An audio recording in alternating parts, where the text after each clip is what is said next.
I'm Matt Downing, and welcome to Diving Deep EDU.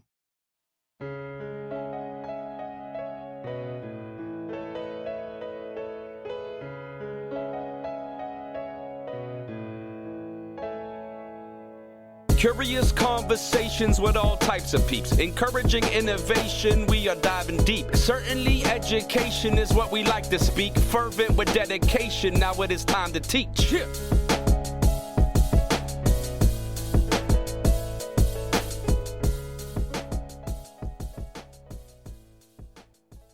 Hey everyone, and thanks for joining me on Diving Deep EDU. This podcast is based in conversations that are willing to go off on a rabbit trail or two in order to find those aha moments. Those times when someone is able to say something in a way that brings increased clarity. Now, I'm an educator, so much of our conversations will have that as the end goal.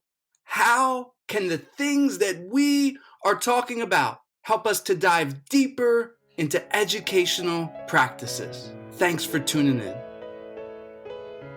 Our guest is Dr. Scott McLeod.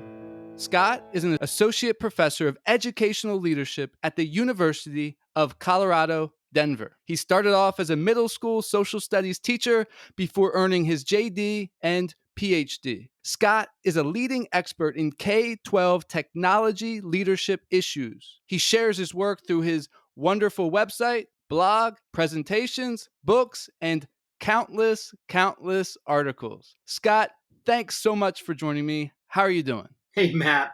Doing all right. Thanks. I mean, it is a pandemic, but otherwise doing okay. Thanks. So, Scott, I just wanted to start off with something that has jumped out to me as I've been a fan of your work and reading through your introduction there.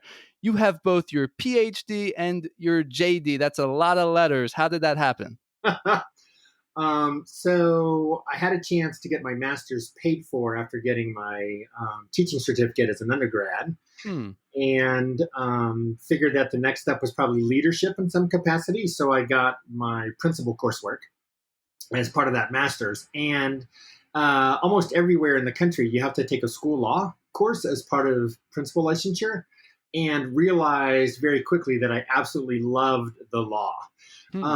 So after I had gone out and had taught, middle school social studies for a couple of years, and my wife and I were coming back for final degrees, I looked for a place where I could do a PhD and a JD combined, and somehow I ended up at the University of Iowa, where I balanced my PhD in educational administration with the law degree over at the College of Law. And it was awesome, particularly because I didn't have any pressure because I knew I didn't want to be a lawyer.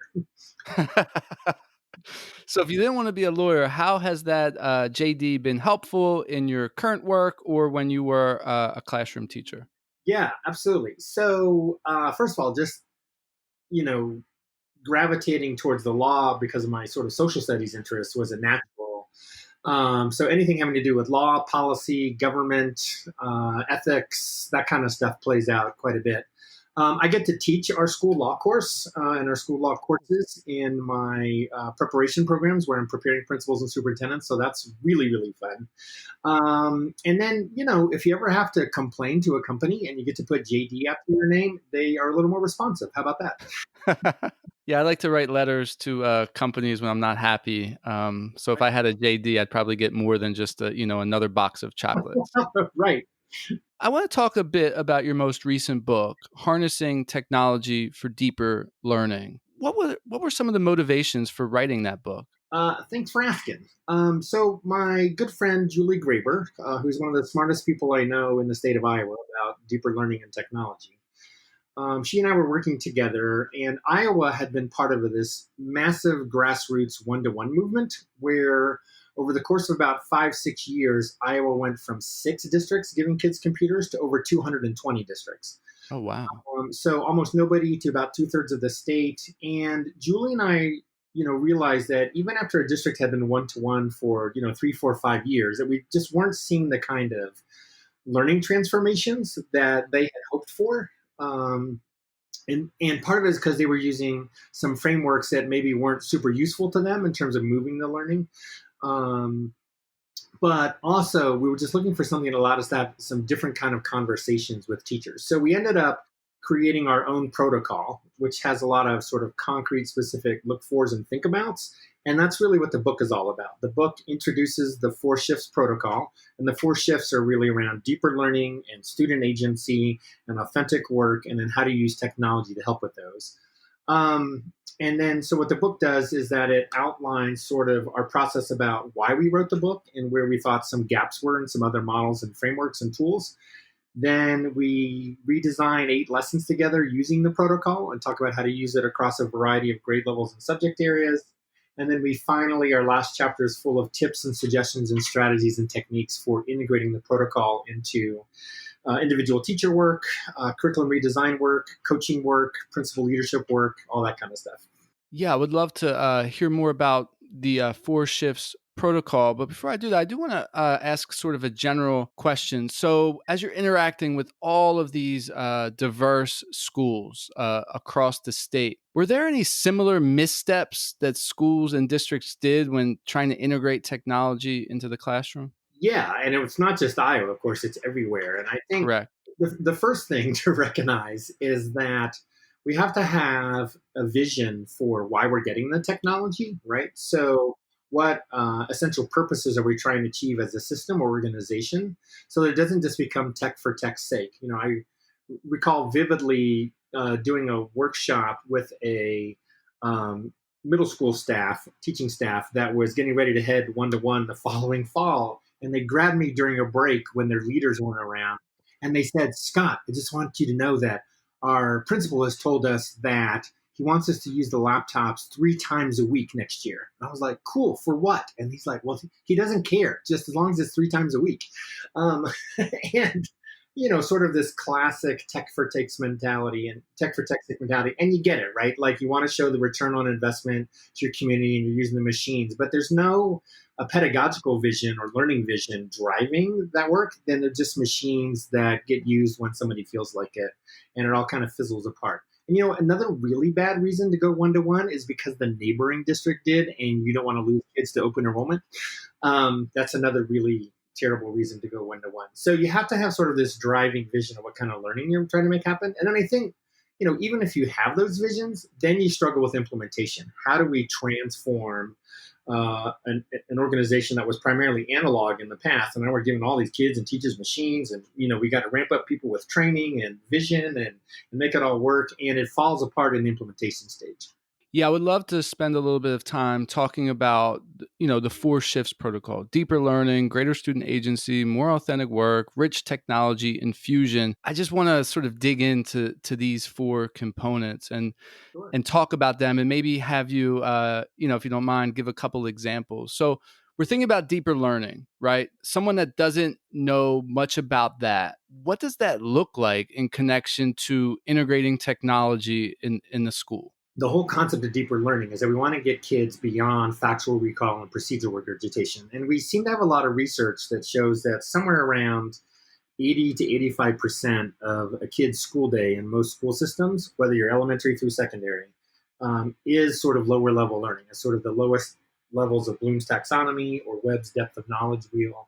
And so how do we elevate kids' cognitive complexity, right, of the work, up to those higher levels of Bloom's or Webb's, so that kids are being critical thinkers and problem solvers. They're working on those communication and collaboration skills we know they need. They're having an opportunity to be, you know, creative and so on. But those things don't happen by magic, right? Like you have to design for them. And I think, you know, you think about the kind of technologies that teachers have easily gravitated to, and they are technologies that have mirrored the work they did before the technology existed. So, for example, I used to lecture to my students with a chalkboard or whiteboard. Now I have this fancy $4,000 smartboard that I can use to lecture at them. I used to wield a VHS, DVD, Laserdisc player down the hall with a TV on the cart, right? And I used to show videos to my kids, and now I can show videos to my kids using YouTube.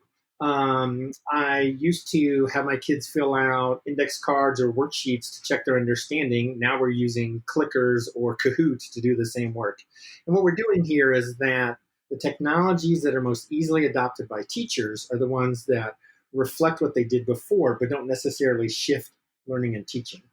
And so if we want deeper learning work, right, then we have to design for that sort of critical thinking and problem solving and collaborative work that we know our students also need to be doing. And then figure out how do we use technology in those ways instead. Yeah, that's great. And I appreciate those examples as well. It makes it easy to understand instead of just this sort of big idea of deeper learning. You included greater student agency in there, and that's not something that's usually included in protocols like this. Can you explain the decision behind that?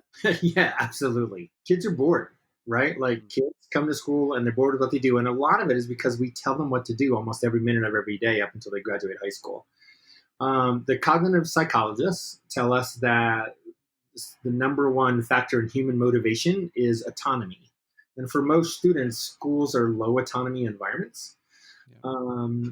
And so by giving kids agency, we do a number of different things. One is we stay true to our mission and vision statements about kids being lifelong learners, right? Like you can't become a lifelong learner if you never get a chance to direct your own learning. I mean, you just, period, right? Mm-hmm. Also, when we start giving kids agency, we see those engagement and motivation increases, like the psychologists would tell us, because now, you're having some direction over your own life and what you get to do and how and what you learn and so on. And it also allows us to individualize better, right? As soon as we start creating choice pathways or, individualized inquiry pathways, we can individualize or personalize or differentiate for kids, which again also helps with engagement and motivation because we're not shoving everybody into a one-size-fits-all model. So that's why the agency section is in the protocol, is we recognize that when we're less teacher-directed or school system-directed and we can allow learning to be controlled and owned more by students, that there's a lot of really powerful things that can happen there as we give them voice and choice and agency.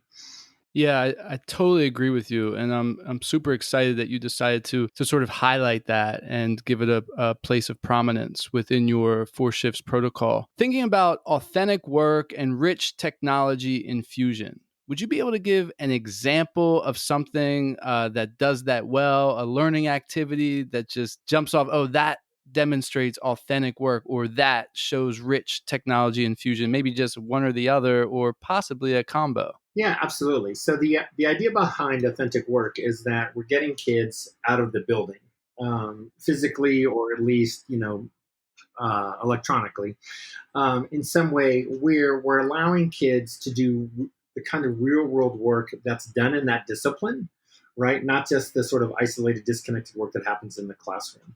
So, let's give you some examples here. Like there's this amazing high school program in Iowa called Iowa Big, B-I-G. And what they do is they're a complement to the local traditional mothership high schools.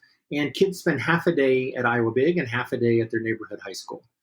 And what's different is that, in the traditional high school in their neighborhood, they're, taking a couple classes, maybe some electives, an AP course, something like that. Then they head over to Iowa Big.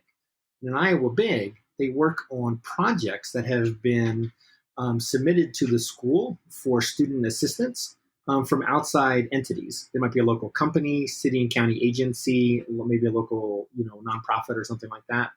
And the kids work on real world challenges and projects elbow to elbow and in partnership with the local, company, for example.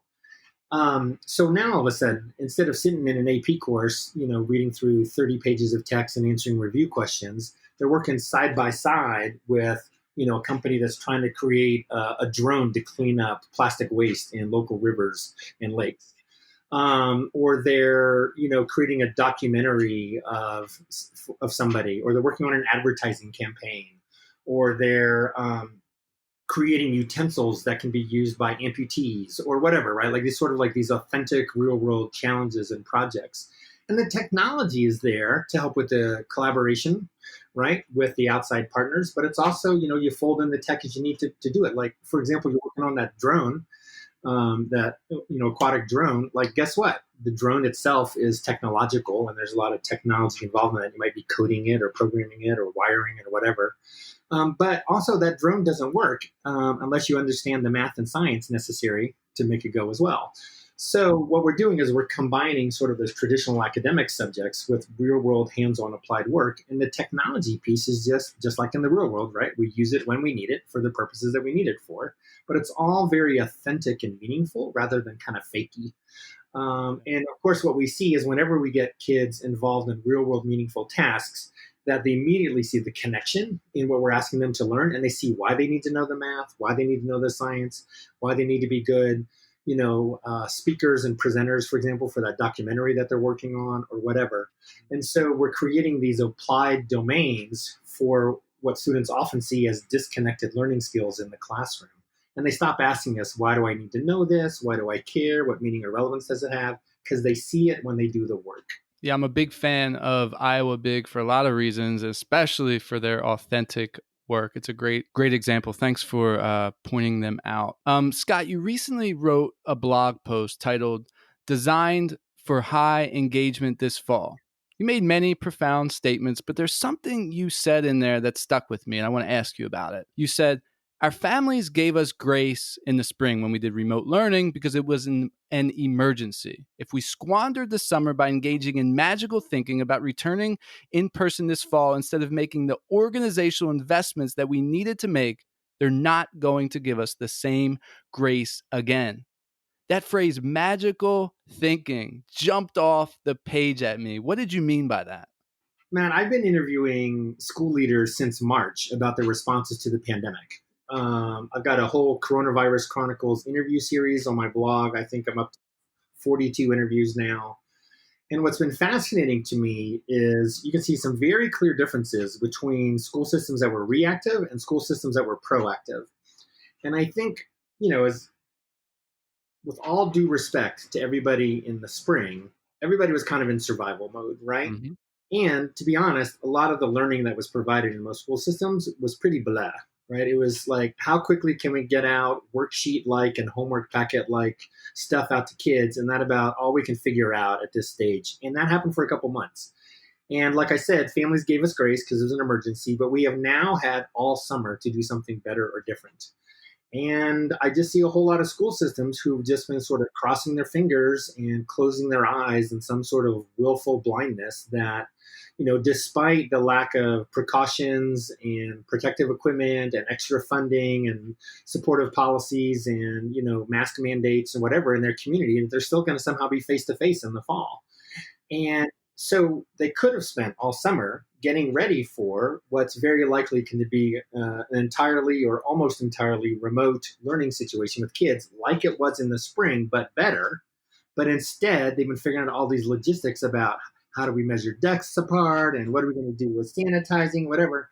And then as the cases continue to surge around the U.S. and wherever, right? Like they're reluctantly at the last minute at the end of July saying, okay, fine, all our wishes and hopes and dreams that we could be face-to-face are going away and we're going to be remote this fall. But they didn't do the prep work this summer to do it any better. And that's what we would call magical thinking.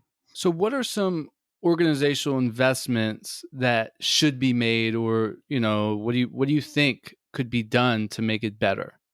First of all, we should have spent all summer figuring out the equity angle around access, right? Which kids didn't have devices, which families didn't have enough devices. They've been sharing one. How do we get better bandwidth out to low-income homes and so on, right? And I don't think most school districts have made a lot of great progress on that in terms of policy, in terms of devices, in terms of leaning on local telecoms, whatever it took to remediate that. Some have, but a lot haven't. Because again, they were playing on face-to-face, right?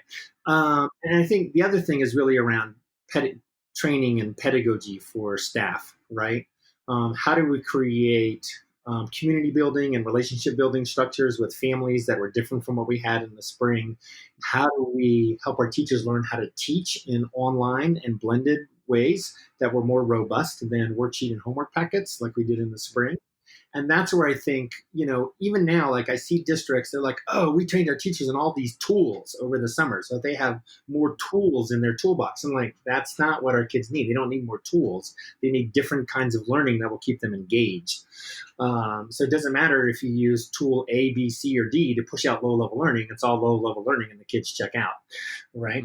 So this 4 shifts protocol, how is that able to help districts right now as they're struggling to sort of figure this out and do it better than what it has been done? Thanks for the question. I've been working with a number of groups of educators over the summer, both last week and this week. I've been working with folks in Virginia. So, for instance, I'm wrapping up a series of virtual workshops with secondary teachers this week. For example, in Virginia, there's maybe almost 75 to 100 of them, where we're using the protocol to redesign lessons together, right? And so the idea is that we can take existing lessons, whether they're face-to-face or virtual, and we can move them towards agency or authentic work or deeper learning. And we use those concrete, specific think abouts and look fors in the protocol to help with that.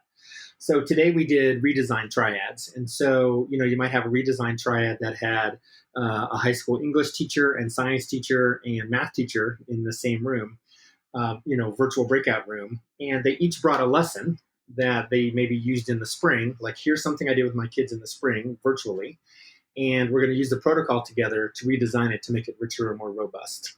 And you have 2 other brainstorming buddies with you to do that work. And the lessons that they redesigned and the ideas that they came up with were phenomenal, right? We had spent Monday and Tuesday getting familiar with the protocol, and we spent today redesigning their own stuff.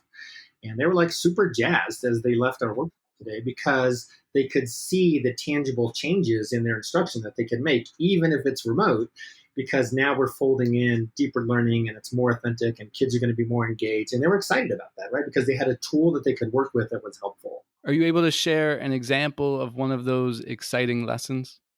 Yeah, so I'll just riff here off the top of my head, because I was kind of bouncing between breakout rooms. I had a teacher who was working on Greek mythology. It was an English class. And I think the original design was around students would go off and research a particular Greek god or goddess, and then they would come back and present to their classmates what they learned, right? And then her design team helped her shift that into not just like a research and recall assignment, into some kind of creative, like graphic novel, comic book type activity, where students were then layering on Greek gods and goddesses as sort of a comic book persona, where they were out there doing things. And then we filtered on another layer, which was sort of this idea of, what if, stealing sort of the Percy Jackson, the Greek gods have come to life in modern day idea. What if, the Department of Natural Resources was working with Poseidon on water quality? What would that look like? What if, what's his name? Who's the satyr? Dionysus, right? That might be his Roman name, not his Greek name. But like the god of wine, like what would it look like if he was involved with Alcoholics Anonymous for alcoholism support? What would it look like if Mercury was involved in cybersecurity, right? And then as part of the graphic novel or comic book concept, you would fold in sort of the powers of the Greek gods and goddesses into real world problem solving in a graphic novel form. So that's kind of like where they got 20 minutes. Like, there was some really interesting conversations happening that would be high engagement for students. They would still learn about the Greek gods and goddesses, but they go much further than that as they then integrated some other areas of learning. Your book, does that guide, someone that wants to transform their learning, does that help guide them through that process as well? Or does it just show them, sort of some things to shoot for? Yeah. So we introduced the protocol. We actually redesign 8 lessons in it pretty concretely. You can say, you're in the elementary school and you have kids make decorate a pumpkin with a character from a book that you read in 3rd grade, right? And how can you make that richer or more robust? And then Julie and I do the redesign work. And so you can say, oh, that's what we could do with it instead. Oh, nice. All right. And we do it. We've got 8 of those in the book. So, yeah, I mean, it's meant to be helpful and concrete as possible. Yeah, that's great. I know I've found that incubation time, being a part of an incubator with other people, just, very, very helpful to rethink ideas the way they have been done. You gave a TED Talk a couple years ago. In it, you provided stories about how students are using technology in transformative ways. That story of Martha and her becoming a food critic was perfect. It was motivational. It was inspirational. And I loved it. And similar to your blog post, it was relatable. And that's kind of what I was getting at with the profound aspect of it. As you think about, Martha and those stories, do you have any recent student stories using technology in transformative ways? What strikes me, Matt, is not any particular story. It's that we have kids in every community doing interesting work. So the Martha story I shared was one that came to light because of the news, and she got a lot of national and international attention. Most kids who are doing interesting work with technology aren't necessarily doing that. But I remember visiting a high school in North Carolina, and they gave me their students for 45 minutes in an auditorium. And so I was talking to students about, some things, and we talked about the power of Martha and, kids doing interesting stuff at home with tech. And I gave them my cell number, and I asked them to text me interesting things they were doing at home with technology. And, they started texting me. And of course, high school kids, some of them were goofed around and were, kind of all good. I didn't read those out loud, but I started getting these messages like, I raised $20,000 for charity last year through online campaigns. I started my own business. I'm doing coding, and I have my own site on GitHub where I'm interacting with programmers. I started my own shop on Etsy, things like this, right? And as I started reading these things out loud, the teachers and administrators around the edges of the auditorium, just their jaws kept dropping because they didn't know any of it. And so it wasn't at, international scale, but it was still really interesting work that the kids were doing. And then, we make these assumptions that kids are just playing video games and goofing around on Snapchat or whatever. But they're also using technology in some really productive and fascinating ways as they join online communities, as they find things that they're passionate about. And I think regardless of, where we live, we can uncover those stories a little bit in our own local area. And we're going to be really surprised at some of the stuff that's happening with our youth. How have you seen teachers or schools leverage that sort of work that students are doing on their own within the school building? I think the schools that inspire me the most, and I know that you've talked to some folks at some of these schools, are some of these project and inquiry-based schools where they find ways to fold kids' interests and passions into the learning work, right? So you're a big picture learning school, you're at High Tech High, you're doing genius hours or passion projects at your local middle school or whatever, right? Like there's ways to allow kids to tap into their interests and passions that also connect them with outside communities. And it could be a local community, but it could also be an online or a global community. And so, whatever kids care about, and kids really do care about stuff, right? Well, it feels like one of our jobs as school systems should be to connect them to the relevant local, online, and global communities that also care about that, so that they can learn with and from those people, so they can make contributions to those communities, so they can see how they can evolve and make a difference. And so some schools are set up on that model, right? So you're going to work on a PBL project for the next 6 weeks, right? What do you want it to be on? And then we'll help you get there. And other schools are just starting to tiptoe into those areas. And then we've got whole networks like Big Picture Learning, where that's basically all they do, right? They just find ways to fold the learning into that kind of work. And they send kids out on internships and capstone projects. And kids are super jazzed when they get to connect the traditional academic work with things that they care about. And it feels like that's what we should be doing as educators in school systems. Let's say there's a traditional school, right? Not a Big Picture Learning who has sort of, flipped the model, but a traditional school that's trying to do things different. They're not going to be able to send out all of their students, into internships. They're just not set up for that yet. How could they fold in the learning into the school to increase agency for students? So I think you got a couple different options. One is the reason we made the 4 Shifts protocol in the first place was to help with those kinds of transitions, right? Like if you take a traditional teacher and you say, hey, we're going to run you through 3 days of PBL Works gold standard PBL project creation. And then the idea is that on the other end, you're going to make a 3 or 4 week gold standard PBL project and go. And like, that's a really big leap for a really traditional teacher. But the 4 Shifts protocol is designed to say, let's take an existing lesson or unit and start tweaking it in smaller ways and smaller slices, right? And so it's not that you have to give your kids agency for the next 3.5 weeks. Like, why don't you give kids agency for a couple of days, see how it goes, right? Reflect on that, learn from it, and then try it again, another week and a half, and maybe you try it in a different area of student agency for like 3 days. And again, what you're doing is that by these smaller chunks, you're building your own capacity as a teacher, but you're also building your students' capacity to do the work as well. So that's one possibility, right? Is that as we start to bridge you out of fairly traditional instruction and into some of these more robust modalities, is that we have to do it in small chunks, and the protocol can help with that. There's other structures that help as well, right? Like we can run you through PBL training, right? Many districts are doing that for the teachers who are ready for it. You can do structures like Genius Hour or Passion Projects, where maybe kids have hour and a half a week, say, to work on an inquiry project of some kind. We can set up small capstone experiences or internship pilots, right, where we take a small section of kids and have them do something different.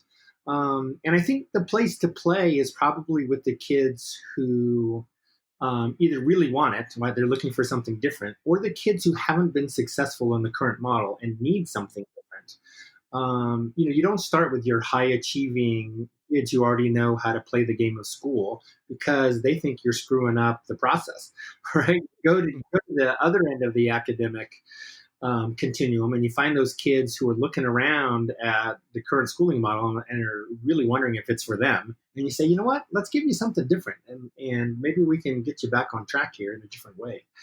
And I think those are the kids you start with. You find a few enterprising students, a few enterprising teachers, you give them a little space and buffer them from the rest of the system, and you give them a chance to learn and grow. And I think that's how you do it. That's super helpful. I appreciate your big vision, but then also being willing to start small, right? Taking a lesson, let's redesign that, let's tweak that, let's grow that in a different direction. And I think that's going to have so much more success, across the board with, tons of different types of teachers. I'm sorry, Matt. So I was just going to say one more thing. So my principal licensure students will tell you that I preach all the time about the value of small scale pilots, right? Because small scale pilots aren't risky. Right? You can go as if you're a teacher and you want to try something new.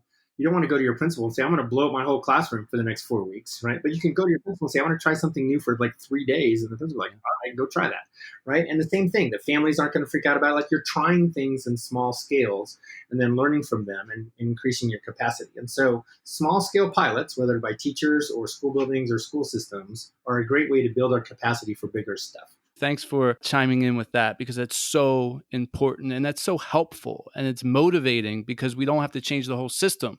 We can take one small thing and alter it, play around with it, kind of have fun with a smile on our face. We don't have to have like this look of dread, Right. Scott, I could talk to you all day, but we got to bring this conversation to an end. As we conclude, who do you want to give a shout out to? I'm going to give a shout out to all the awesome educators in Virginia that I've been working with for the last 2 weeks. I've been really impressed with the conversations that we've been having. They have a new statewide profile of a graduate that's focused on the 5 C's, the fifth one being citizenship. And so as everybody tries to figure out how to transform learning experiences, I've been really impressed with the educators and school leaders that I've been working with that are diving into that work.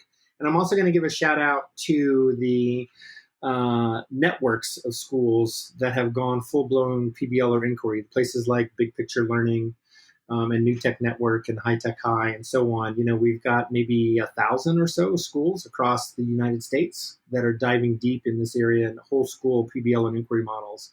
And every time I visit one of those schools, I just come away so energized about the possibility of youth to do amazing work and the possibility of school to be something different for them. So that's where my shout outs go. Great. Yeah, I just had a conversation with Big Picture Learning the other night, and it was so cool because we were talking to one of the directors, but she didn't want to talk to us.